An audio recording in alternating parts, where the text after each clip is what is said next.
this is Sherry Gale. I'm pastor at Grace United Methodist Church, and I want to share this brief message with you today. The number of known cases of coronavirus in Ohio is now over 1,000. In the nation, it is over 100,000, and in our world, over 500,000. The number of persons struggling with hunger in Ohio is over 1.5 million. In our nation, over 40 million, and in the world, over 800 million. There are a lot of hungry and hurting people here, there, and everywhere. At Grace Church Dayton, we began our Be Still and Know Lenten worship series with the story of Jesus healing a multitude and then feeding the resulting crowd of over 5,000 people. This Sunday, March 29, is the last Sunday in Lent prior to Palm Sunday. We are bookending this series with the story of Jesus again healing a multitude and feeding the resulting crowd of over 4,000 people. There is no doubt that healing hurting people and feeding hungry people are still important today, and particularly important in the midst of this COVID-19 pandemic. The eternal importance of healing the hurting and feeding the hungry is probably reason enough for at least one story, wedding, healing, and feeding, to be included in each of the four Gospels, and for two such stories to be included in the Gospels of Matthew and Mark. However, the inclusion of two distinct, almost identical stories in Matthew and Mark also brings to light not just the eternal importance of healing and feeding, but also the universal importance of healing and feeding. Here, the healing and feeding story found in Matthew 15, 29 through 39. After Jesus had left that place, he passed along the Sea of Galilee and went up the mountain where he sat down. Great crowds came to him, bringing with them the lame, the maimed, the blind, and many others.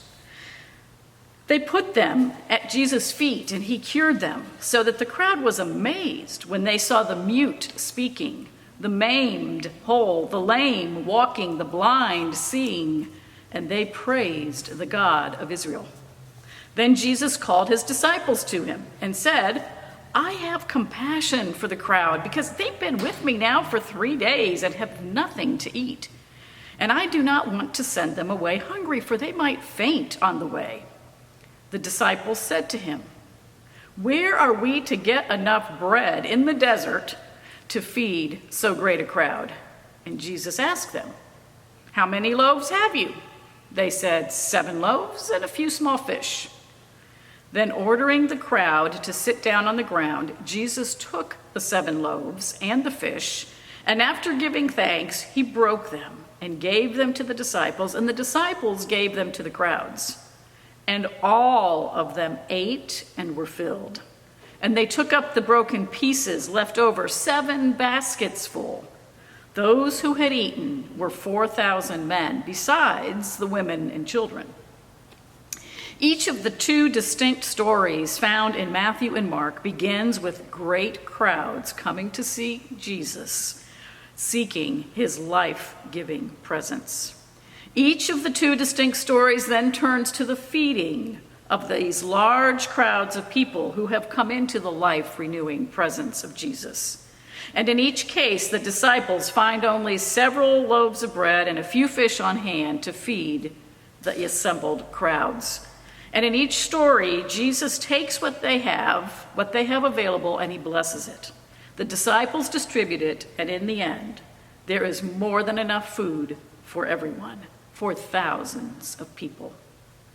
So what is the distinction between the two stories in Matthew and similarly two such stories in Mark? The primary point of distinction between the two stories is the distinction in settings. The first story takes place in Galilee. It is a story of Jesus healing and feeding persons from his own Judean faith family. The second story takes place on the other side of the Sea of Galilee in the Decapolis region. It is a story of Jesus healing and feeding persons outside his own Judean faith family, people from over there, people considered enemies of the Judeans. The importance of healing and feeding people is not just eternal, it is universal. In the ancient Middle East, on both sides of the sea, and today, across the oceans, around the world, there are hurting and hungry people. Across our families, our city, our nation, our world, people are hurting. People are hungry. People are seeking healing. People are seeking food. People are seeking healing and food for their bodies, minds, and souls. The beauty of the two stories of healing and feeding from the Gospels of Matthew and Mark is the consistent message that Jesus is filled with compassion. Jesus is filled with compassions for both sides of the sea. Jesus is filled with compassion for all persons. Jesus heals and feeds all. I also want to note that in feeding the hungry masses, Jesus uses the limited resources the people have and make available to him. Jesus blesses what they offer to him, and it is enough. May we individually and communally offer what we have in these days, that God might bless and multiply our gifts for the healing and the feeding of the many. The difficulty of the two stories of healing and feeding from the Gospels of Matthew and Mark is the consistent message of the need for healing and feeding.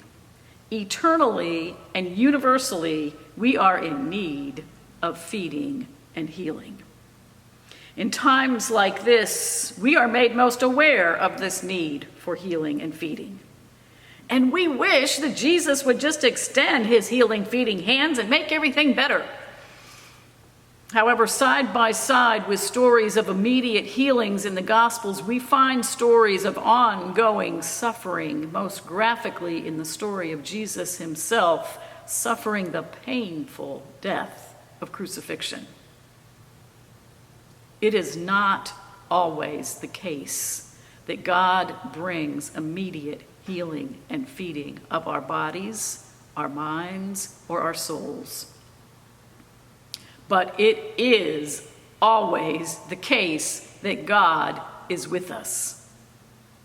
It is always the case that God compassionately feels our pain and hunger. It is always the case that God will eventually heal us. God will feed us. God will heal and feed all of us. Jesus did rise again. In this season, may we be still and know. May we be still and know God's compassion. May we be still and know that God will heal us. God will feed us. God will heal and feed our world. Amen.